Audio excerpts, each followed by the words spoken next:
Welcome to Cassie Reads ASMR. I'm Cassie Quill, your host and narrator. Today, we're going to be picking back up where we left off in Power, Freedom, and Grace, Living from the Source of Lasting Happiness by Deepak Chopra. We are on Chapter 3 today, so settle in. Chapter 3. Why do I forget who I am? Superstition.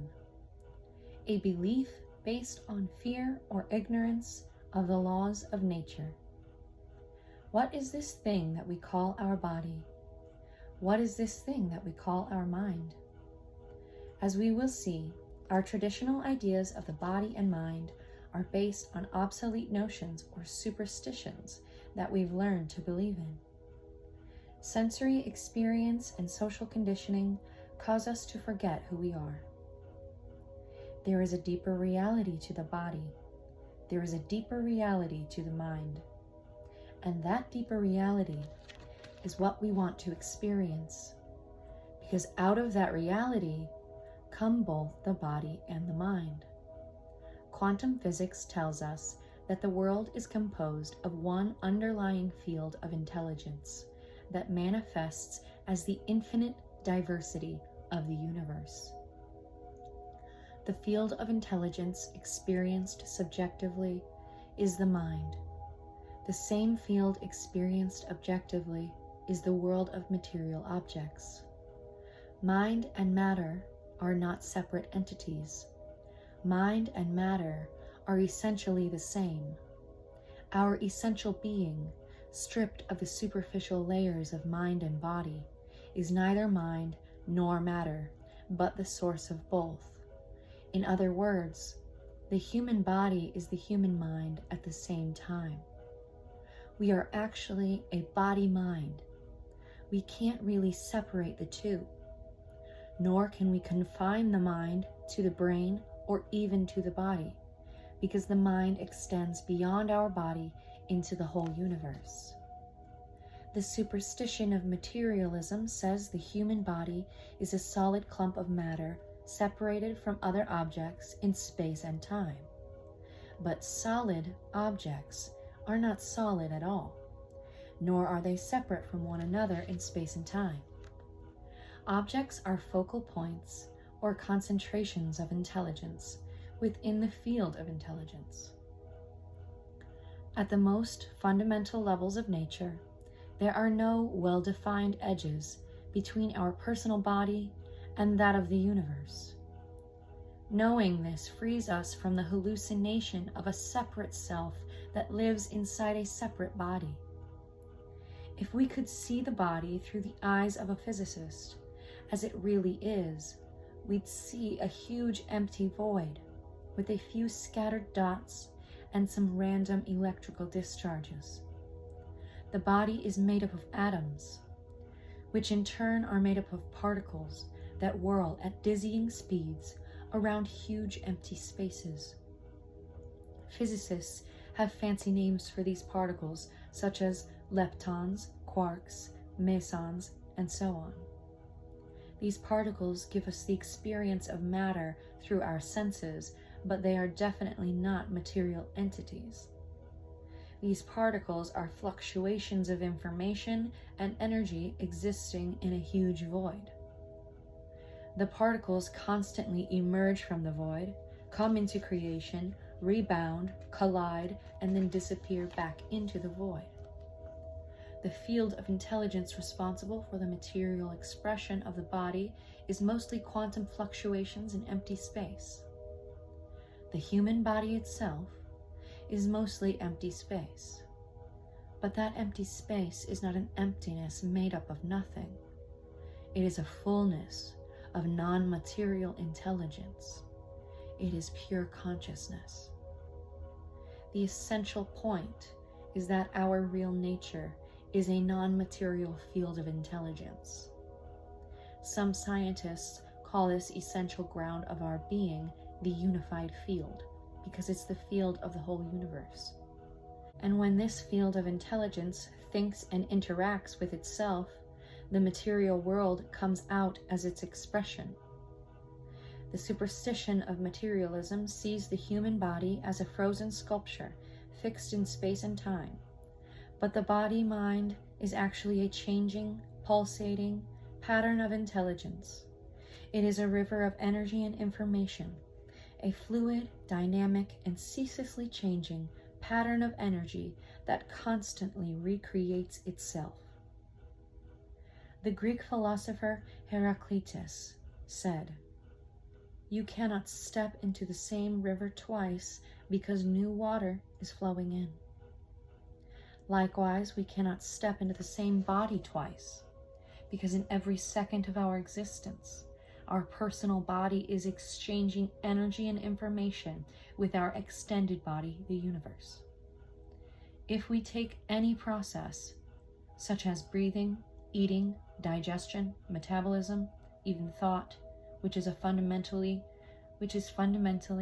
a fluctuation of energy and information in the body, we see how dramatically, how rapidly, and how effortlessly we renew our body in every second of our existence. With each breath, we inhale billions of atoms that ultimately end up as heart cells, kidney cells, brain cells, and so on. With each breath, we exhale bits and pieces of our tissues and organs and exchange them with the atmosphere of this planet. Radioactive isotope studies show that the body replaces 98% of all its atoms in less than 1 year. The body makes a new stomach lining every 5 days, a new skin once every month, a new liver every 6 weeks, and a new skeleton every 3 months. Even our DNA, the genetic material that holds memories of billions of years of evolution, wasn't the same 6 weeks ago. So if you think you are your physical body, which body are you talking about? The body you have today is not the same one you had 3 months ago. The superstition of materialism sees the body as a physical machine that has somehow learned how to think, but in fact, infinite consciousness somehow creates the mind and then expresses itself as the body. The body is a pattern of intelligence in a field of pure consciousness. Out of this field of consciousness, this mostly empty space of our body, emerge thoughts, feelings, and emotions, which then become the molecules of the body. Thought at a primordial level is an impulse of energy and information, and it comes from the field of pure consciousness.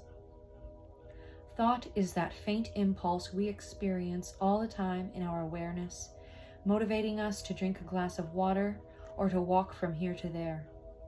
But it's not just a thought, it's a feeling, a desire, an instinct, a drive, a notion, an idea. At this level of existence, as we think, we make molecules, and scientific research has shown how true this is. When we have a thought or a feeling, our brain makes a set of chemicals known as neuropeptides. Neuro because they were first found in the brain, peptides because they are protein-like molecules. This is how brain cells speak to one another, not in the English language, but in the language of chemical messengers from inner space. Scientists tell us that there are receptors to these chemical messengers on the surface of brain cells. When a brain cell wants to speak to another brain cell, it manufactures neuropeptides that latch onto the receptor sites on other brain cells. So to think is to practice brain chemistry. But when scientists look elsewhere in the body, they find receptors to these chemical messengers that are the equivalent of thought in other parts of the body. These receptors are not only in brain cells, but in stomach cells, in heart cells, in colon cells, in kidney cells, and so on throughout the body. Stomach cells, heart cells, and other cells generate the same chemicals that the brain makes when it thinks. So, we have a thinking body. We can't imprison the mind and the brain. The mind is in every cell of the body. When we say, I have a sad heart, or I'm bursting with joy, we're speaking truthfully, because that is what's happening at a chemical level, the most fundamental level in a cell. Or when we say, I have a gut feeling about something, we're not speaking metaphorically, we're speaking literally, because our gut makes the same chemicals that our brain makes when it thinks. In fact, our gut feeling may be more accurate than our intellect, because presumably gut cells have not yet evolved to the stage of self-doubt. When we're feeling tranquil, our body is making a tranquilizer similar to the one drug companies make, only it doesn't make us feel like a zombie. When we're feeling anxious, our body is making jittery molecules, and they are not just made in the adrenal glands, they're made everywhere in the body. When we're feeling exhilarated, our body is making immunomodulators that act as a powerful anti-cancer drugs.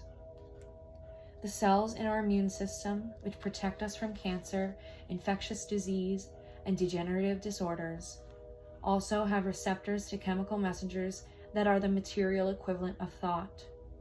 The immune system is a circulating nervous system. It's intelligent and it's moving around in the body. So we can't have a thought or a feeling or a desire without our immune cells knowing about it. The immune cells are actually eavesdropping on our internal dialogue. When we're thinking, when we're dreaming, when we're just having the vaguest impulse of intellect in our awareness, the immune cells are listening and making the same chemicals the brain makes when it thinks. The immune cells are conscious little beings with their own notions, their own intelligence, their own emotions. Now, this might sound very esoteric to you, but it's a scientific fact.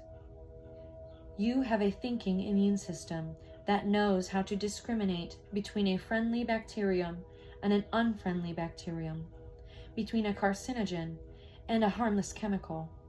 When your body encounters a bacterium, even though it has never encountered that bacterium before, it remembers the first time a human encountered that bacterium in the evolutionary history of the species, and it makes the precise antibody for that bacterium. You have an inner pharmacy that is absolutely exquisite. You name it, the body can make it. You name it, the body can make it in the right dose, at the right time, for the right organ, with no side effects, and all the instructions are contained in the packaging. This capacity demonstrates profound intelligence, and in fact, your whole body is this field of intelligence. But what does all this have to do with power, freedom, and grace? If you really understood that who you are is the same field of intelligence that creates the body, the mind, and the entire cosmos, if you could know this intellectually and experientially, then why would you not have the power to manifest? Why would you not have the freedom of unbounded consciousness? How could you not live in grace? If you really understood who you are, then what part of pure consciousness would be unavailable to you? You would know your own self as the observer and the observed, the dancer and the dance, the desire and its fulfillment. You would know your own self as the observer and the observed, the dancer and the dance, the desire and its fulfillment. You would know that you are a field of pure potentiality with the power of creation. There is an ancient saying from India, "Going back within myself, I create again and again. I create the mind, I create the body, I create perceptions, I create the universe, I create all those things that I call reality." Once you know that your body-mind is a field of pure consciousness, you no longer cling to the transient and unreal. You no longer recoil in fear of it either. You feel free as a leaf in the wind, as free as the wind itself, and there is nothing more valuable than the freedom of pure, unbounded consciousness. This freedom, this liberation, is enlightenment. Vedanta declares, "Know that one thing by knowing which everything else is known." For one who knows the self, the limitations of the world disappear. This concludes Chapter 3 of Deepak Chopra's Power, Freedom, and Grace, Living from the Source of Lasting Happiness. Our 3 key points at the end of Chapter 3 are as follows. You forget who you are because you have been socially conditioned to trust your senses and to believe in the superstition of materialism. You are inseparable from the field of intelligence that creates the entire cosmos. Knowing this frees you from the hallucination of a separate self that lives inside a separate body. When you realize that your body-mind is a field of pure consciousness, then you know that you have power, freedom, and grace. Therefore, happiness is knowing your true nature, which is all of these things. Thank you so much for joining me for another chapter with Cassie Reads ASMR.